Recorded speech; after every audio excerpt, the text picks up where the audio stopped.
Hi friends, welcome to another episode on the Andaman Islands.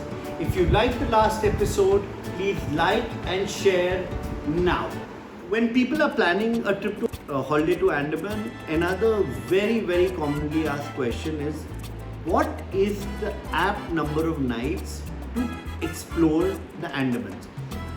Again, this can be broken into two parts. So the first part is where people have, again, what I've noticed is people have generally 5 to 6 nights, which allows you to cover Port Blair, Havelock and Neil, which is the most popular tourist islands. But then there are also those adventurers who want to explore the remote, untouched parts of Andaman, which then include Diglipur and Ross and Smith. And if you're looking at covering all that, then I would suggest you should keep minimum of 8 nights with you if you want to explore Port Blair, Havelock, Neil and Diglipur. Otherwise, 6 nights is a very good period to cover the length and breadth of Port Blair, Havelock and Neil. The details of this itinerary I will go into in the later question. Coming back to what can we do within a 6-night itinerary, and I think I'll take a little more time on this because I think it's important you understand so that you can in turn educate your customers. So for a typical traveler, we'll have to break this again into two parts. For a typical traveler who's coming with his family, who's not necessarily looking at only beaches, again, I'm sorry if I'm differentiating here, but the truth is there are type of travelers who do not enjoy and understand beaches beyond a certain level. They'd like to go there for 2 hours, swim around, and then they want to go back to the hotel room. Whereas people who are coming to Andamans for its beaches are very clear that they want to be on these beaches from afternoon to evening or morning to afternoon. So we have to differentiate between these two set of travelers.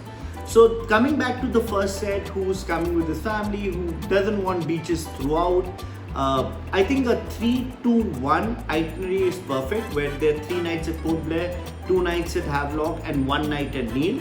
This could also become 3 nights Port Blair and 3 nights Havelock, again details of which I will explain. So what does generally one do on day 1? Again, we don't know the flight timing, so we generally stick to Cellular Jail followed by the Light and Sound show. Remember, these are two separate things. Cellular Jail is when you visit Cellular Jail, after which you have to exit. The entry closes at 3:45. You spend an hour there, you come out by 5 o'clock. There's a garden where you have to wait, and then you re-enter with fresh tickets for the Light and Sound show. So even though we're saying Cellular Jail and Light and Sound show at Cellular Jail, they are two different activities altogether. So you basically enter Cellular Jail, guide services are available and generally not included.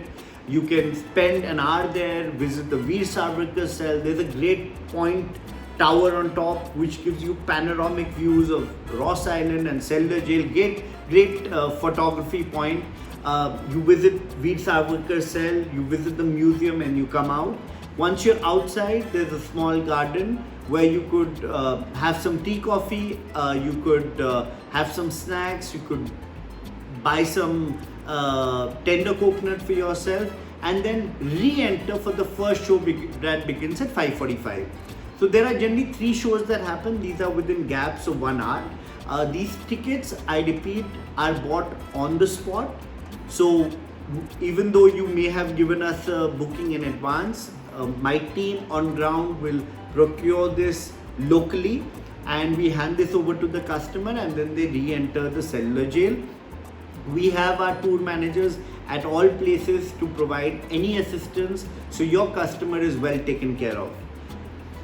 Day 2 is, we're assuming that the customer is still in Port Blair. So day 2 is, there are 2 options that he could do. Most preferred one is North Bay Ross.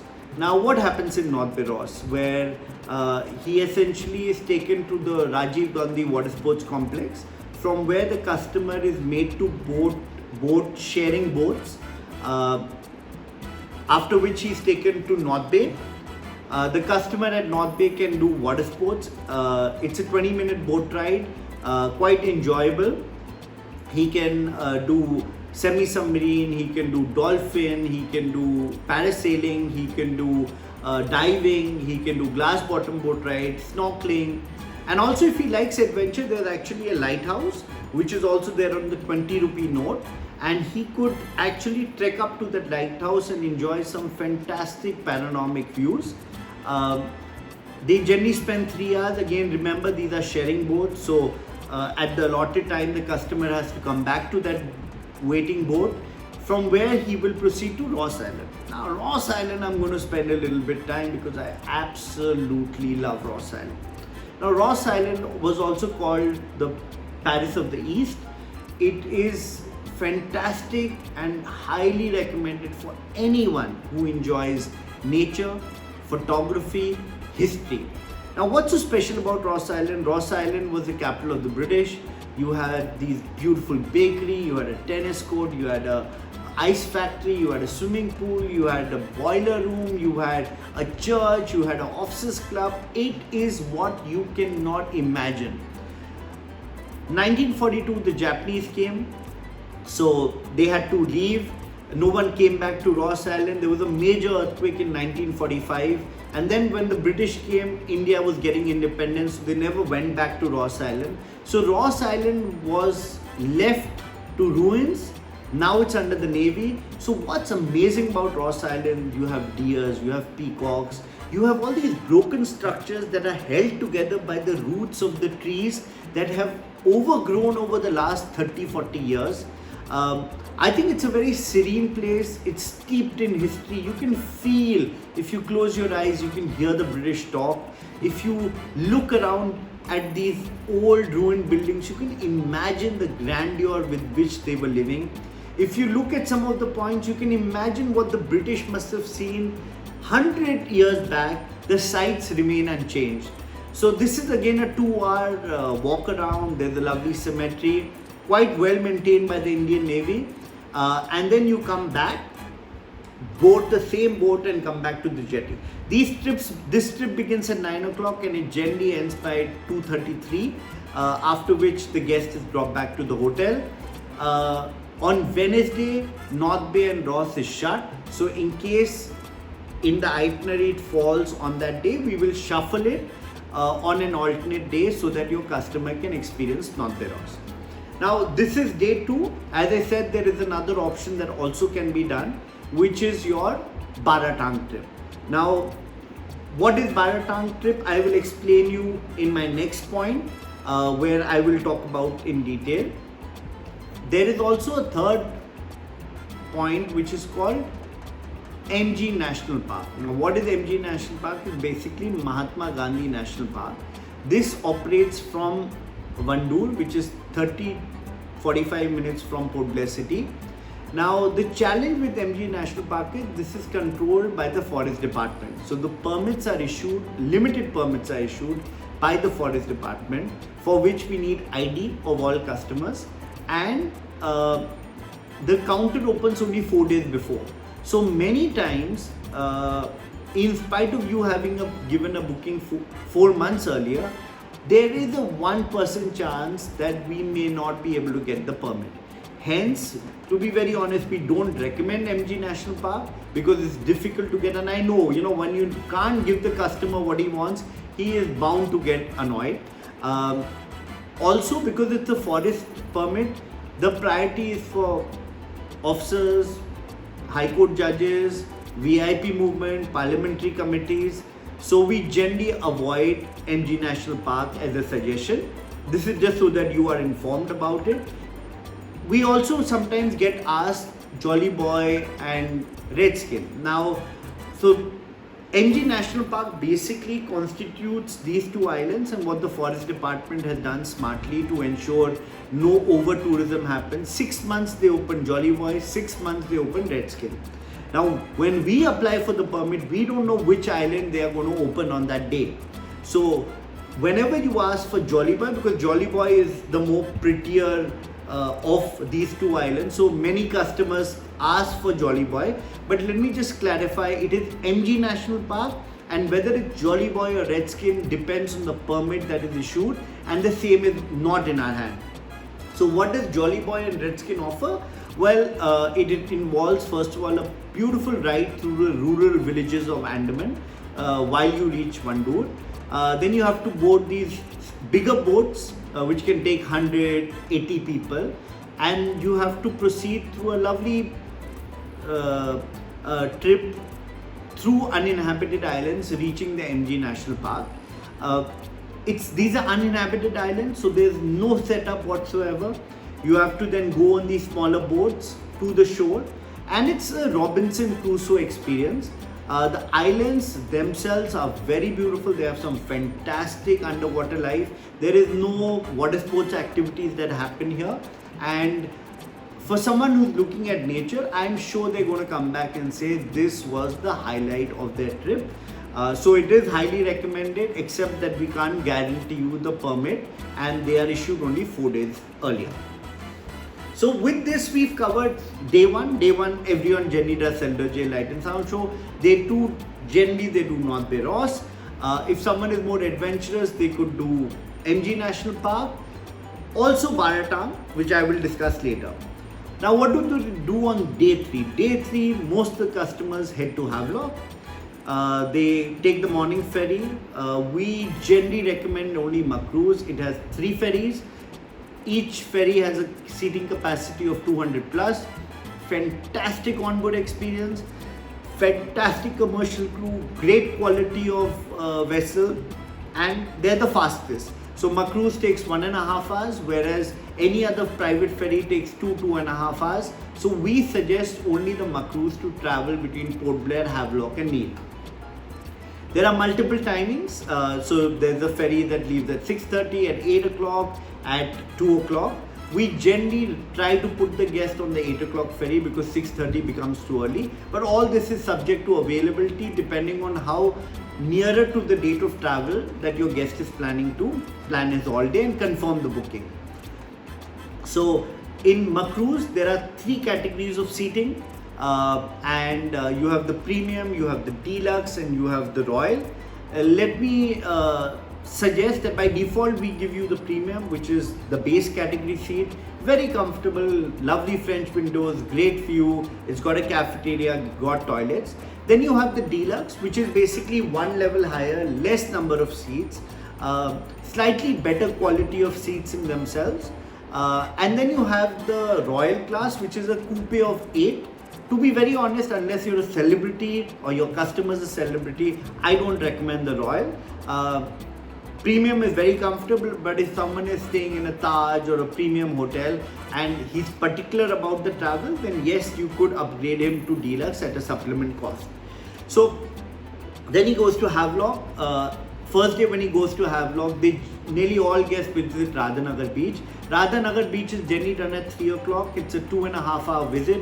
So they're picked up from the hotel, they're dropped to the ferry point to Radhanagar Beach, which is an 8-kilometer journey from whichever hotel they're staying. They spend, swimming over there. They can also enjoy the wash and change room. There is a wash and change facility for which they have to pay 10 rupees.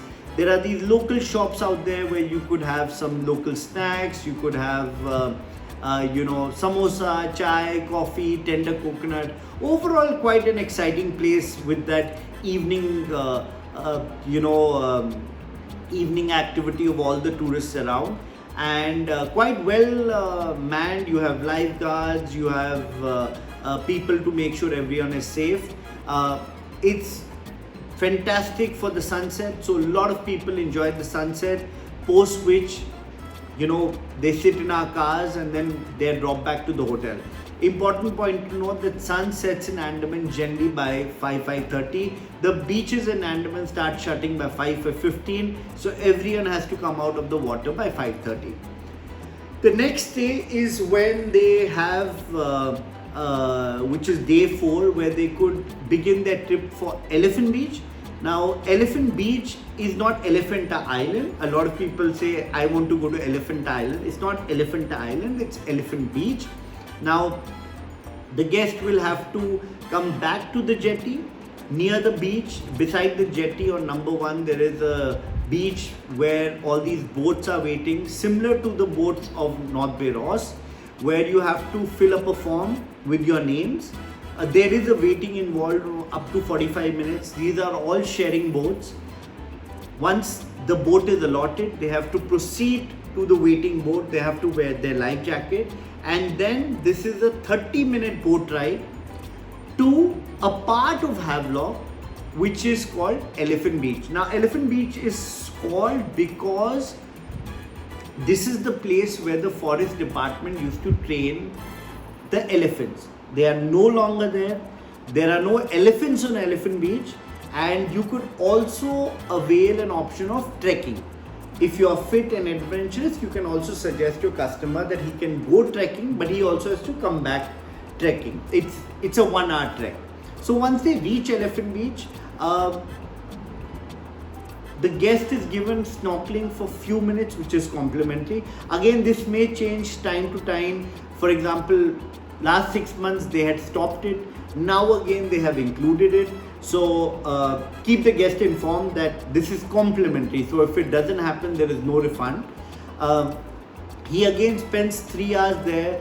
You have some fruit chaat, you have samosa chaat, you have tender coconuts, you have snorkeling that can be done on extra payment, you have glass bottom boat ride, you have sea walk that happens, you have water sports like parasailing, you have sofa ride, banana ride. So 3 hours are generally well spent, and then they have to sit in the same boat and come back to the jetty. We again recommend everyone should call up our tour manager when they're on their way back, because we don't know what time they're coming back, and we arrange the cars and then they are dropped off to the hotel.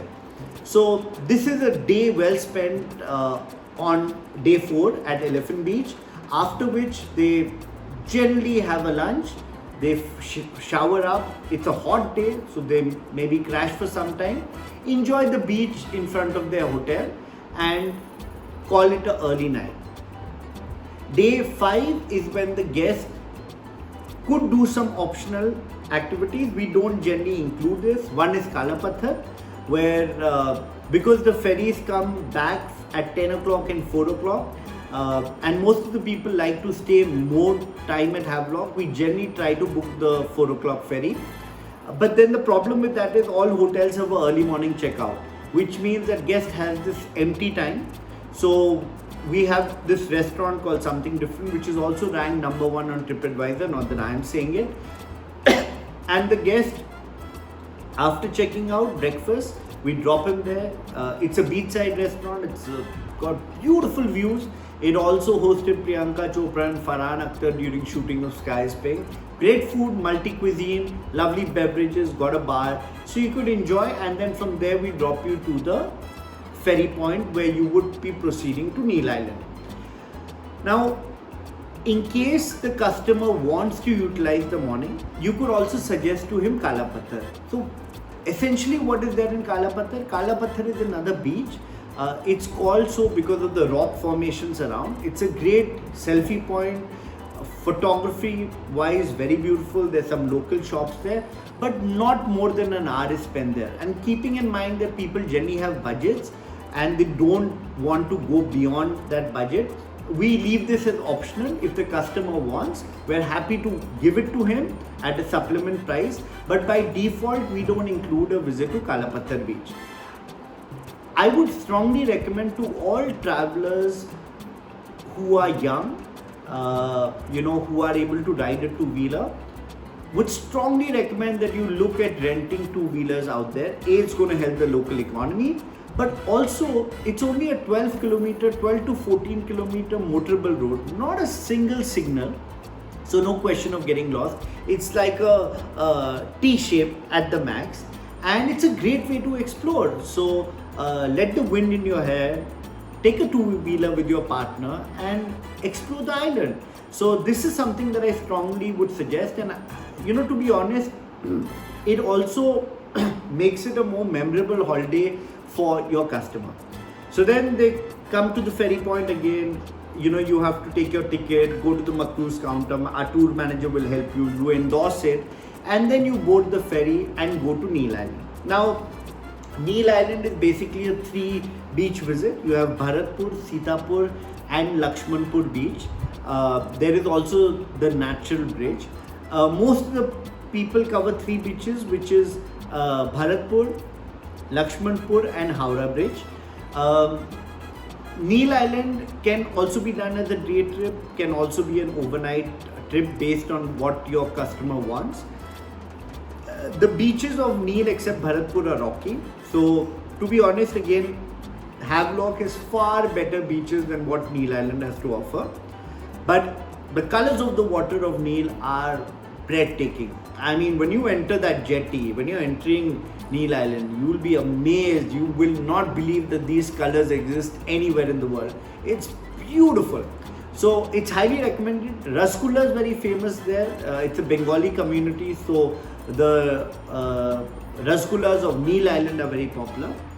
So generally what people do is, if it's an overnight trip, people come, they check into the hotel, then our person will assign them the time to visit Lakshmanpur, which is a sunset point. Next day, based on what ferry they've got, they visit Bharatpur, where they can do activities. Again, customers who have already done at Elephant Beach don't opt for any activities, but it's a great beach to visit. And visit Howrah Bridge. Now Howrah Bridge is a little complicated because it's a little walk up a short hill and you have to wait for the tide. So when it's low tide is only then you can walk across the rocks to Howrah Bridge. So if you're senior citizens, and these are slippery rocks, if you're senior citizens or find it difficulty in walking, we do not recommend. You can sit at the beach while your family and friends visit Howrah Bridge. You can also avail a guide to help you walk across that point, who will explain you what all you are seeing underwater, from sea cucumbers to mini octopuses to clams. So he will highlight all that for you, and then you take your walk back and come back to the waiting car and proceed to the jetty. So Neil Island, to make a synopsis, is basically a 3-beach visit. Bharatpur beach, where you have water sports, Lakshmanpur, which is a sunset point beach, and your Howrah Bridge. Now the timing for Howrah Bridge is given by a local person because it depends on the tide. If you're doing a day trip, then these are the 3 beaches that are visited, and then you return back by the evening ferry. So this is a bit about Neil Island. So you spend one night there, you check out based on what ferry you get, whether morning or afternoon. You then board that ferry, you proceed to Port Blair. Our person is waiting at the exit. He meets and greets you and then takes you to the hotel.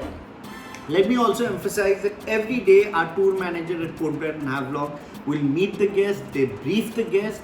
On day 1, they do a detailed briefing so that the customer is well informed. And then the next day they tell them about their drop to the airport, post which the car comes and then they are dropped off at the airport. So this is a 6-night itinerary that I've explained in detail with a 3-2-1 pattern.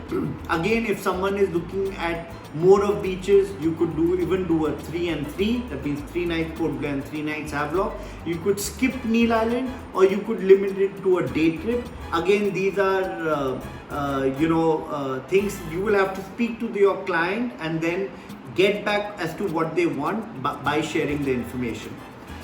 So this was a type of traveler who wants to keep himself busy. There is another type of traveler, and I've seen this trend increasing, especially in Bangalore, Bombay, Delhi. People who know what they want, people who are very clear, So I ask all our partners that when you think of Andaman, what do you think of? When you close your eyes, what are you imagining? Are you imagining beaches, nature, forests, blue seas? Then why would you want to be in Port Blair?